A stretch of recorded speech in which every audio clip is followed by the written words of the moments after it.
abençoado por Deus e bonito por natureza.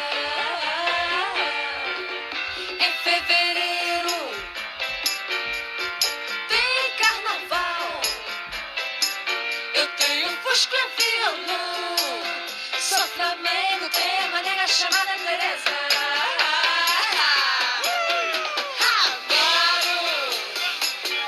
No país tropical, abençoado por Deus e bonito por natureza. Em fevereiro tem carnaval. Eu tenho um fusco e violão. Sou Flamengo, tenho uma nega chamada Teresa. Sou baby, posso não ser o bad líder, pois é. Mas lá em casa todos meus amigos me respeitam, pois é. Essa é a razão da simpatia, do poder e da alegria.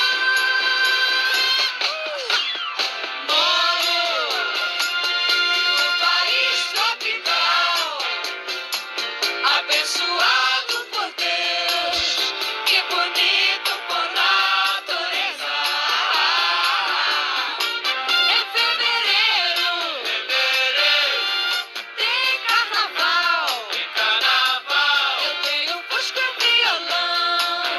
Sou Flamengo, tenho uma chamada Teresa. Sou Flamengo. Eta mendi horren gailurrean, Korkobado izeneko mendiaren gailurrean, Santo Kristoaren imagina dugu. Ikusi dezakegunez, gaurkoan laino tarten ageri da, baino ointxe gora joko gea.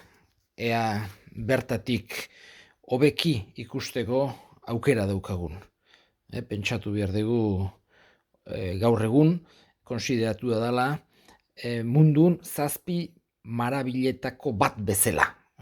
Imagina hau, berez mendia dau 7 metrota, mendian gailurra, eta imaginak ditu 38 metro, haundia da, besoak zabalik ditu, eta bertatik baia ikusi daiteke, egualdi honekin, eta gainea Santo Kristo, eta Santo Kristo ikusten da baiatik beti, edo zeintogitatik beti bistan dago egualdi honekin, lehen esan bezala. Ointxe ikusi dezakegu pixkat hobekixeo. Hemen atzean dugu, imagina edarrau, esan dedan bezala 38 metrotakoa, ikaragarria, eta berez, proiektu originala izan duzen Brasilgo Pedro Bigarrena enperadorearen edo erregearen alabari halako imagina bat hemen eraikitzea.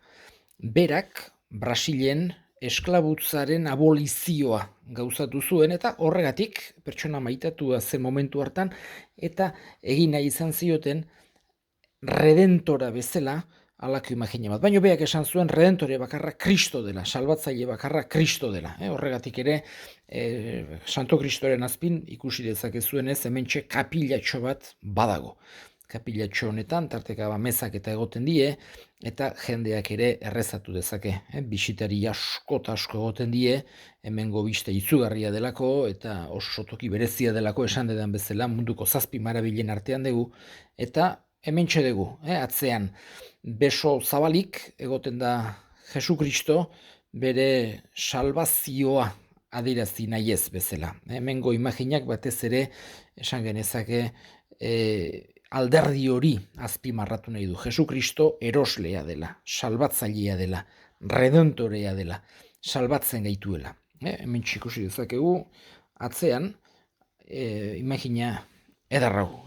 Oain aurten 80 urte kunplitu dira, urriaren 12an, imagina hau eraiki zenetik. Eta lainoa ikusi dezakegu, baian gainean ere, hemendik ez dezakegu ongi ikusi behar bezala baia, baina ematen du pixkat argitzen nahi dela. Hasikira, oain bai itsasoa eta etxetxoak eta ageri dira pixkat. Rio de Janeiro tokia handia da, zonalde batzuk baitu oso onak, bai bertara turistak eta jende aberatsa eta bizi da, eta